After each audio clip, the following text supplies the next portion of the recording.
Greetings, YouTube. This is the Garage Autonomist. As you can see from the title, I'm trying to get sleepy so I can go to bed. I was up. Hey, what's up, Angela? I was up earlier. I mean, we were out late tonight, my wife and I, and then we came home and, I couldn't go to sleep. So I went and looked at Pure Butterfly Spirits hangout. Now, her hangout was titled Feminism and Abortion. At the time when she first aired, we were still online to go see the movie. So, uh, I couldn't even hear what they were talking about, but I just wanted to go in her chat room and just say what's up and, in hopes that they would still be up when we got home. And she was. But by that time, and because, she's friendly with one of Obsidian's disciples, and and all of that, they she just the conversation just became something else. But it is what it is. I mean, it's not like as if they weren't talking about something important. They were. I just missed it, so that's nobody's fault. But anyway, but I just figured because of the subject matter, it just started bringing me back to uh, my position on abortion. Obviously, if anyone hasn't figured it out, obviously I'm pro-choice, but I'm just a step further. I just simply believe in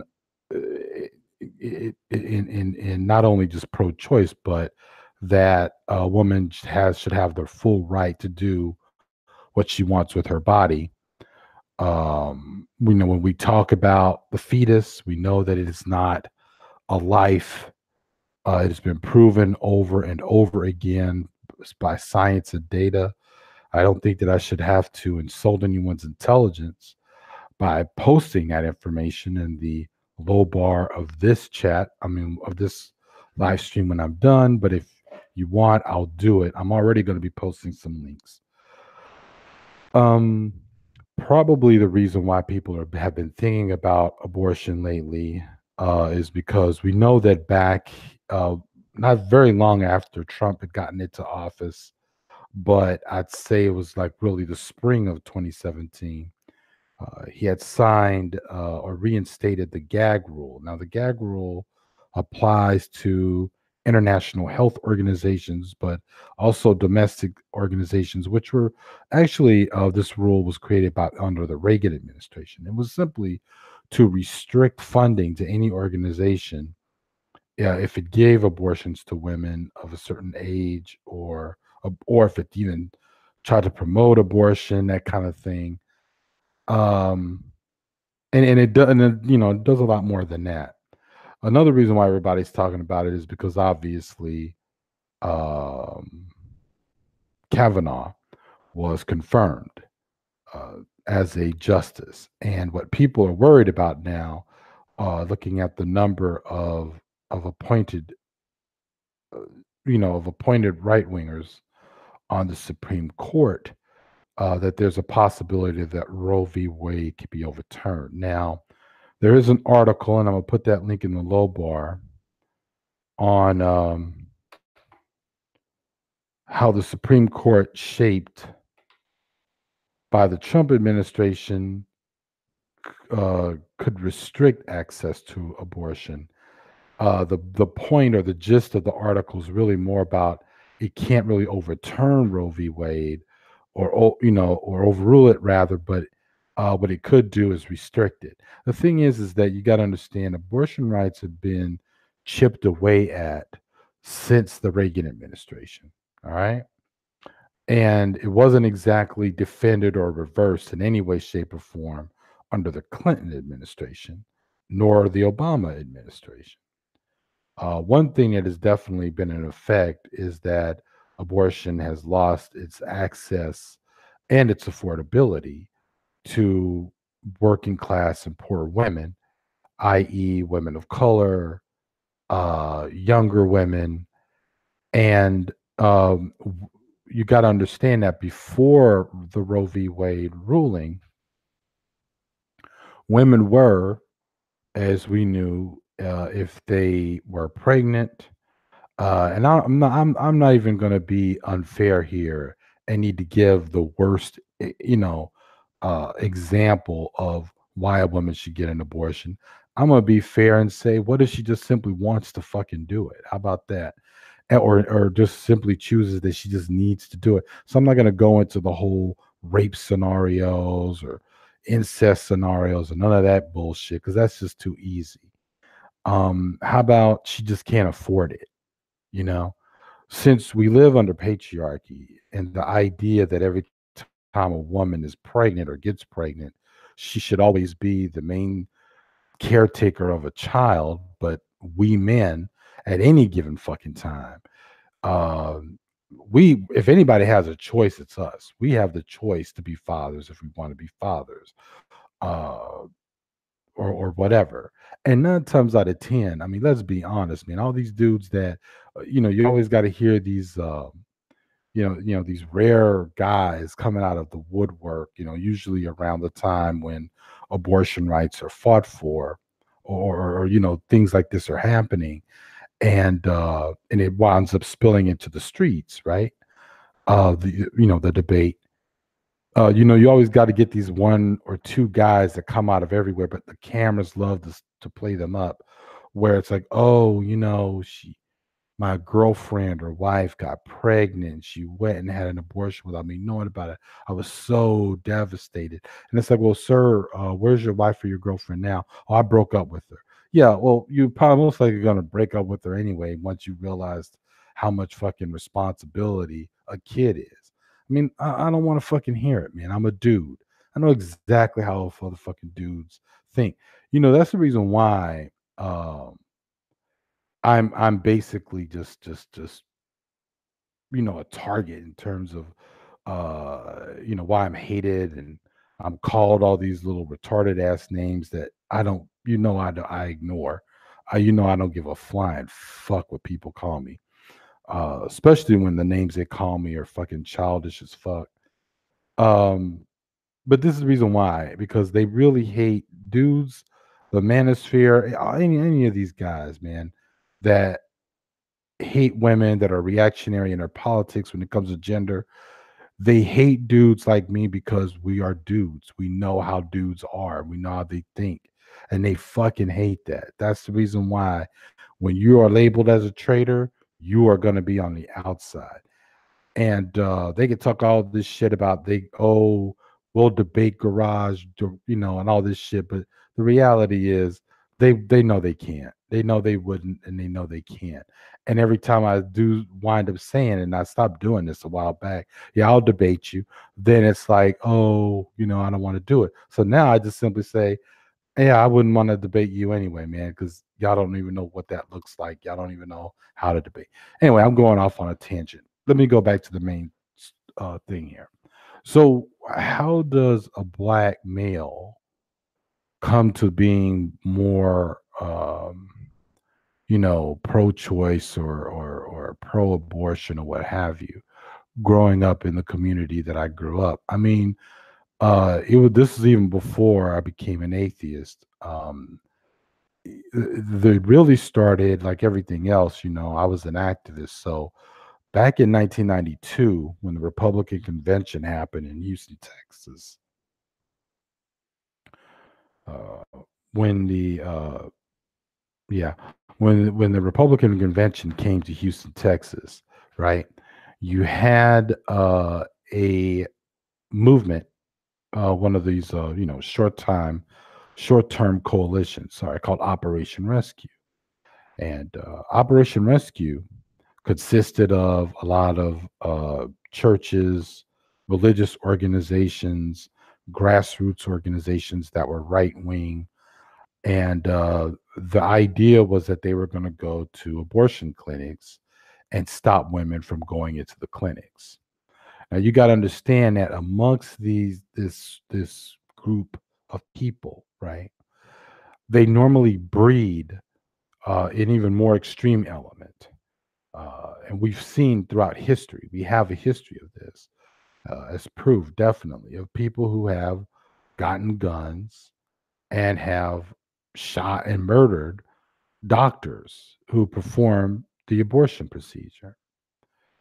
So, granted, I understand, like, I was always pro-choice, but, some friends of mine got together and they said, "Hey, have you heard about Operation Rescue?" I said, "Yeah, I heard about it." But they were like, "No, no, no, man.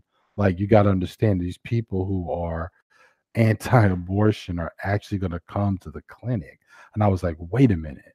An opportunity for us to beat the living shit out of conservatives? Like, for real, for real?" And they were like, "Yeah." And I was like, "Sign me up." So me and some people that I was already, like I said, some friends that of mine, one or two of them are supporters of this channel. Uh, did I say one of two? I meant two out of that group are still supporters of this channel. You know who you are, and they, we went through the whole training and all that shit. Now, of course, the training for clinic defense, right, is what it was called, clinic defense. So the training for that, of course, was all like funded definitely by the more liberal, bourgeois liberal, Democrat uh, political action, committee type people. So all that stuff, like learning how to be a facilitator, all of that shit was funded by them. So they were not trying to really foment a form of militancy, but there was a lot of push from the radical left, people like us, who were saying, "Well, yeah, we'll do the training like you want us to do, but uh, we're not going to put up with any bullshit like from some of these people because there are very extreme elements that are anti-abortion on the other side." And the main reason why we were pushing this is because there was a group known as I think they were called the Lamb of God. And the Lamb of God were basically these, I mean, literally, they were the Proud Boys or any of these fascist groups you see today.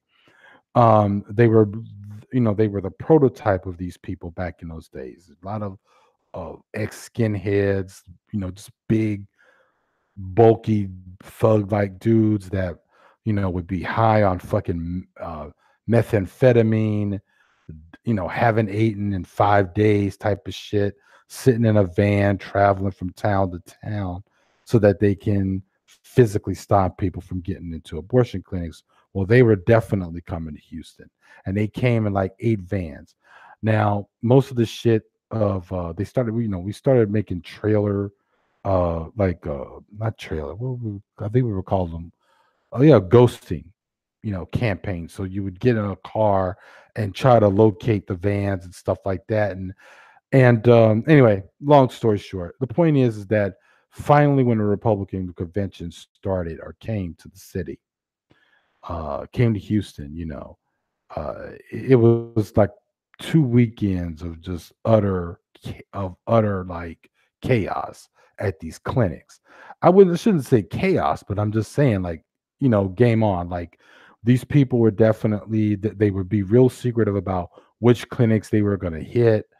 There were definitely pro-choice people disguised as some of these people and actually hanging out with these fucking people for days on end, just to find out what they're doing, where they're gonna go. It was really, I'm not gonna lie, man, it was kind of fun, but that's not the main reason why we were doing what we were doing. So what's clinic defense? Clinic defense was basically where you had a group of people who would do there was several things going on. The main thing was that you had the group of people who would link arms and sort of act like a human gate. So when a patient or staff or doctor of the clinic needed to get in, they now these facilities already had gates, but we would be outside of the gate. And so basically you would link arms, unlink arms, like a human gate, like how, I don't know how else to describe it. And then the car, van, whatever would come in, then you link back up to stop, these assholes. Now, normally, what you normally get, like, or at least what I was learning, was that before Operation Rescue even happened, what normally happens at these clinics is your normal security guard, the gate kind of thing happening, and like the regular gate. And then you on the other side, you just basically had like little old women, mostly Latinas, with their rosary beads or whatever, and they would just be out there just praying outside the damn clinic. Like they were no threat. They are what they are. They believed in their beliefs and they were just anti-abortion. Those women, nobody was trying to fuck with those women. Nobody cared. What we were worried about that particular week, and I'm forgetting the guy's name, but anyway, he was the main priest of this dude that was like uh really pushed, who was the head of Operation Rescue. Anyway, that's who we were dealing with, and that's who we were worried about. Now, during those 2 weekends in a row, that August, right? Um, there were several clinics, of course, throughout Houston. I forgot how many, but we had to have that many people matching up all those clinics to be ready for whatever would happen. And sure enough, a group of these people did come to the clinic where I was at. Now, they tried to come in. They were in a car. They were right behind a woman who was trying to get in.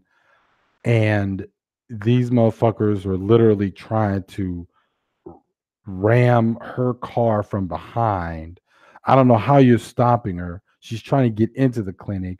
You ramming her from behind is only pushing her further into the goddamn clinic, which is where she wants to go.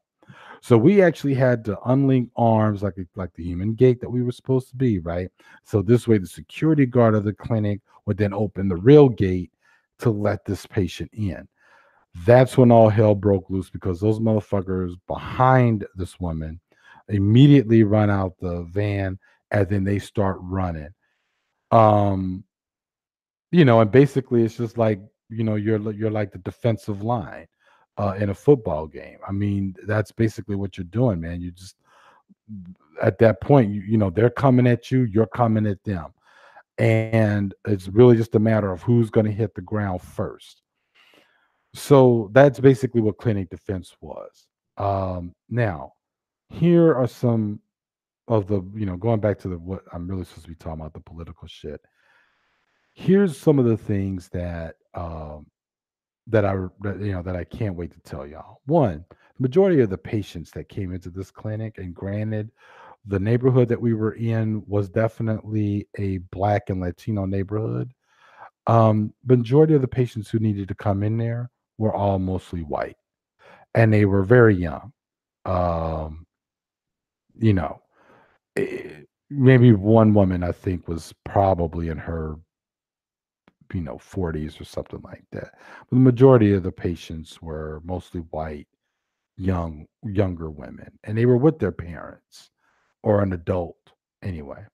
So, this myth that one we know that Margaret Sanger, yes, Margaret Sanger was a white supremacist. She was a racist, blah, blah, blah. Who cares?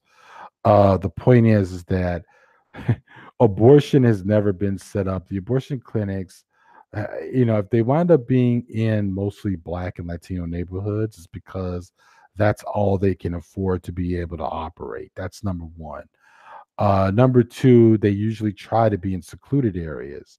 So that way, the anti abortionist types, who are mostly male and white, would probably be scared to death to walk into a straight up hood. S- I mean, you know what? I'm just throwing conjecture out. That may not be. Hello, good morning, Penny. Um, that but that's just a little bit of conjecture. But the point is that yes, that's one reason why they're mainly in Black and Latino and poorer working class neighborhoods. But no one's trying to act like a fucking gas oven like situation or a Holocaust situation for Black babies. This has been the longest running myth, mainly coming from Black men who, of the Black manosphere, who mainly do not want to take care of their kids that they actually do have. So this whole nonsense about black women killing babies, no one's killing a baby, dude. It's a fetus. The way the law has it, you can kill a fetus. Sorry, you can abort a fetus. You can abort anything before the fetus, but that's all it is. It's not a baby. It cannot live outside the mom at all. It's not a real life yet. Okay. It will become one. It's not one right now. Uh, and yes, true enough, the anti-abortion forces for a long time had this ridiculous movie that was out called Silent Scream, supposedly a documentary trying to prove that they had some footage, some bullshit footage of a fetus, and it was supposedly trying to sort of reacting to someone trying to perform an abortion, through an X-ray. It was ridiculous. Anyway, the point is that it was fake. Okay, it was proven to be fake. The footage has been fake all along. All right. So the point here is that where was I? Right. So those are the majority of the people who went. Now, why would that be? Why is it that like who would majority of them were white young women? Why is it that we don't see a lot of black women and Latinas getting abortion yet? Their communities act as if they're going out there and doing it all the time, like they're getting their damn hair or nails done. They do this because, again, this is a myth, yet another myth to throw on black women, to make, to demonize them, to make them look bad. And it's another form of social engineering on women, to get them to fall in line. Keep having kids. If you keep having kids, you could be bound to poverty. You could be bound to uh, lack of choices, life choices, school, work, all of these things. And by design, men kind of want that. They, or rather, the misogynoir in the black community, they want that. Because if women are in a desperate position, they are now in a position of to be um, subjugated to power, male power, of course. Now, one must wonder why politically that the right wing keeps pushing this so much legislation to and take chips away at abortion rights. Part of it is because they, simply don't want women in the workforce. Now that doesn't stop. We do see lots of single mothers work, lots of them. So that's not stopping them. But think about it: women who still make the choice of not having children uh, are in a more, I guess, competitive position in the workforce with men. And they don't want that. They just don't want that. If they are, women are out of work for a while, in order to have the baby and things like that, they can find this as an excuse to strip the workforce in half. If women are in a position of having to go back to the home, so to speak, or in more traditional roles, which most men don't, whatever. But if they're forced to go back to a traditional role, then they're forced into yet another, into the old powerless role. So that's basically why this is so important. It's so key to them. Um, you know, uh, the main piece to women's oppression is to oppress them through their biology. That's always been the case. Uh, so Penny says, "True. I hate the stereotype." Yeah. So no, black women are not. The terms of their numbers. I'll have to find. I'm going to do all the link posting tomorrow. Uh, because I'm probably as soon as I'm done here. I'm gonna go straight to bed. But and it's yeah, sleepy time is already starting to kick in. But I did want to touch base with y'all on this. So like I said, it was Pure's hangout that inspired me to talk about this and do some little regaling of my clinic defense days. Though those, yeah, those were interesting. It was real interesting, that crowd, the anti-abortion crowd, overwhelmingly male, which just blew my mind. I'm like, and I can definitely imagine someone like junk pile being out there like amongst these guys, these little weird religious dudes. One dude was out there literally like talking to the women, calling women whores. Like, and we were like, oh, okay, Mr. Religious dude, like, why are you out here using language like that? Like, that doesn't sound very holy to us. He was calling it hard preaching or some bullshit like that.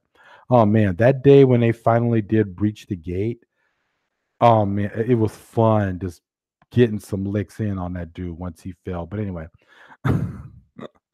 but going back, so yeah, he was out there doing his little hard preaching or whatever, calling women whores, talking about all the women on the line with us, talking about the way they're dressed and why are you women wearing combat boots, and it was just hilarious. I mean, these people were fucking crazy.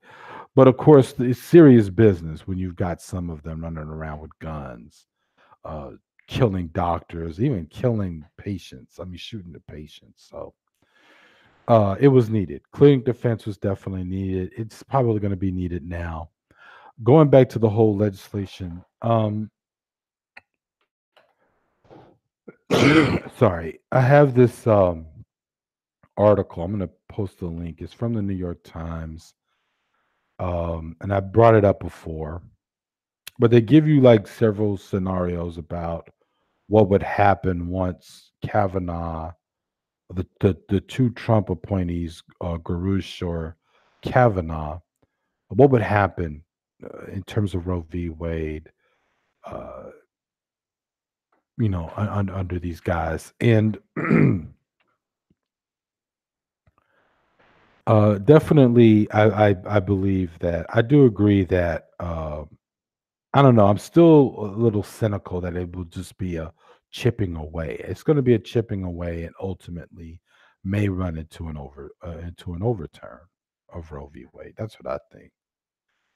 But I do believe that women have a right to affordable, not even affordable, free abortion. I think that within the black community internally, we need to get our fucking heads out of our ass, embrace science, and embrace sex education first of all, because if family planning became more of a required class in school, you probably wouldn't have to deal with abortion all that much, because should be letting teenagers know that safe sex just needs to be a goddamn requirement, not only to prevent pregnancies but also to prevent STDs. It just needs to fucking happen. And yeah, so that's basically about it. I am pro abortion. I like to say that more than I like to say just pro choice, but you know what I'm saying. Of course, when you make the choice that you want to have a child, there's absolutely nothing wrong with that. I have two children right now, and I love them to death. But at one point, they were fetuses. They were absolutely not children. And that's just how it is. Okay. Just a fact of life. You know, break an egg, it's not a chicken. All right. So I think that's about it. It's late as hell. I wasn't expecting anyone to be watching this.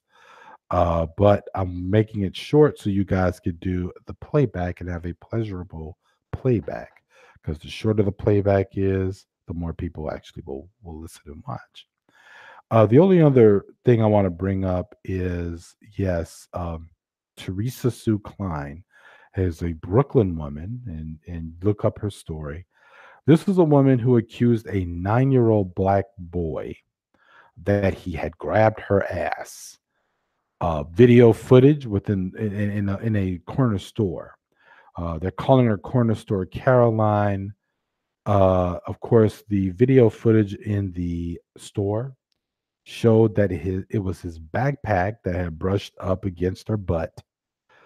And as he was with his older sibling and their mother, I'm so sure a 9-year-old boy is going to grab I think it was no, I'm sorry. I think the 9-year-old was the older boy because there was the woman, the mother had two children, had two boys with her. I'm so sure that a 9-year-old is going to grab a woman's ass with his mother next to him, right? Um, the woman, tried to call the cops. It became a scene outside the stores. The neighborhood just automatically came in defense of the little boy, which I'm glad to hear and glad to see. It was a lot of video footage. The woman then saw the footage from the security cameras of the store, and now she wants to make this apology.